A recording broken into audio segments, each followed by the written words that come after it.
Welcome to the True Crime Never Sleeps podcast. I'm your host, Larry Leese.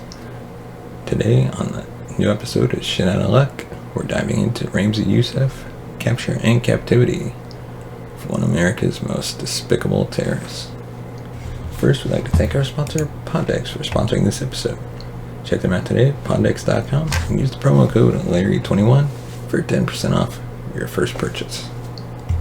Now let's get into our main topic. The North Tower was still standing. Over 1,000 people were injured. Only 6 were killed in the blast, which damaged the tower from the garage through 5 floors to B6 level. Looking at the downtown skyline as the cold, cloudy date of February 26 grew darker, Abdul, Basit, Mahmoud, Abdul, Karim, otherwise known as Ramzi Yousef, viewed and became disappointed. His wish was for the North Tower to lose its grip at the base and topple the North Tower into the South Tower, collapsing together onto the cold lower Manhattan skyline, killing tens of thousands. Yousef would later admit he didn't have the necessary funding to build the urea-nitrate bomb bigger. An FBI explosives expert later stated, quote, "If they had found the exact architectural Achilles heel, or if the bomb had been a little bit bigger, not much more, 500 pounds more, I think it would have brought her down." Ramzi Yousef would later board a flight out of Newark Airport and flee to Pakistan. He didn't wait long to plan another operation, yet this one would entail much more than just planting a bomb in a building. It was to plant timing mechanisms on board 12 airliners, all traveling to and from the U.S. from numerous airports in Southeast Asia. It would be named, I'm going to butcher this name, Bajinka plot. Meanwhile, FBI investigators, along with the NYPD, meticulously worked amongst the smoldering black rubble located 6 floors down in the North Tower. The bomb blast had left a 100-foot wide hole through 4 sublevels of concrete, knocking out power in the tower with rising black smoke to the 93rd floor.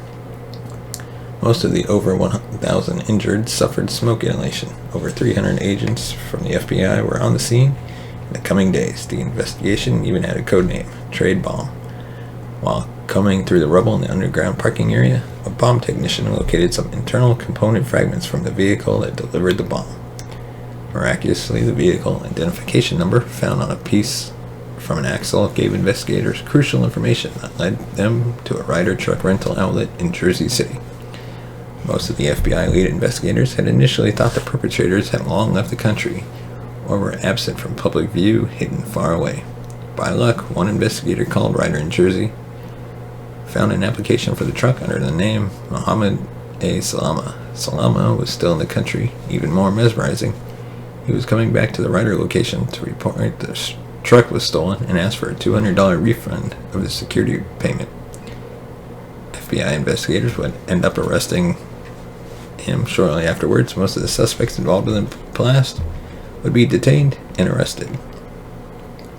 To note, on Salama's application, he gave a phone number and address to where he was staying. An apartment whose landlord was named, I'm gonna butcher this name, I'll just call him by last name, Hadas. Hadas would later be revealed to be a Mossad agent. The FBI was told to cease investigating the matter of Hadas, but when the FBI and NYPD went to the apartment, they would find bomb-making manuals and bomb materials, fuses, power. All of this was taken in for processing. The story of who Hadas was remained a mystery to this day. February 6, 1995, DSSS Special Agents Jeff Reiner and Bill Miller, the RSOs assigned to the U.S. Embassy in Pakistan, along with Pakistani police and members from the ISI, arrest without incident Ramzi Yousef. Reiner would take a photograph of Yousef, who was just seemingly waking up from sleep.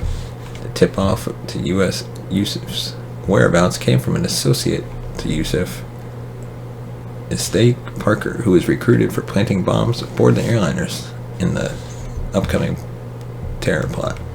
The operation failed to materialize when Yousef and Murad, an associate to Yousef, were mixing chemicals for the bomb, which caused thick acid smoke to flow out of the motel room windows when chemicals Murad was mixing in the sink combined with human air caused a combustion. Both men fled, but the laptop in which the plot was kept on was still inside the motel room. With Philippine police and firemen rushing to the scene, Yousef told Murad to get the laptop back. He tried and was apprehended as he tried to flee. Murad, who went to flight school in the U.S., later told interrogators that he and Yousef had considered a suicide aircraft attack on the CIA headquarters in Langley, Virginia. Detailed in the plot was plans to assassinate Pope John Paul II, plant 12 timing bombs on board airliners.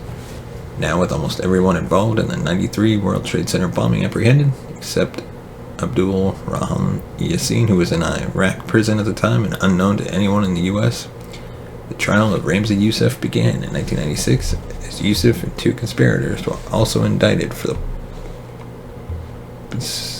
Bojinka plot. Yousef was also indicted for being involved in the 93 World Trade Center bombing. January 8, 1998, Judge Kevin Thomas Duffy found all 3 men guilty for their roles in the Bojinka plot and sentenced Murad and Shah to 240 years.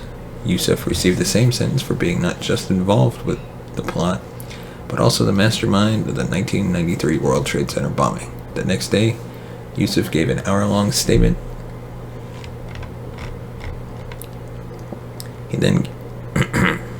Duffy then responded to his statement, giving an extra addition to Yousef's sentence. All of his time will be spent while in solitary confinement. Yousef is held at the high-security Supermax ADX prison in Florence, Colorado. Yousef's uncle Khalid Sheikh Mohammed would later be investigated for his role in the 9/11 attacks, and was found to also be involved in the Bojinka plot as a co-conspirator for which the 9/11 attacks originated from. And that is our brief episode of the shit out of luck of Ramzi Yousef. Let us know in the comments section below your thoughts on this episode. Be sure to hit that subscribe button, and if you want to support the show, you can buy us a coffee at buymeacoffee.com/tcns. Thanks for watching. We'll see you next time.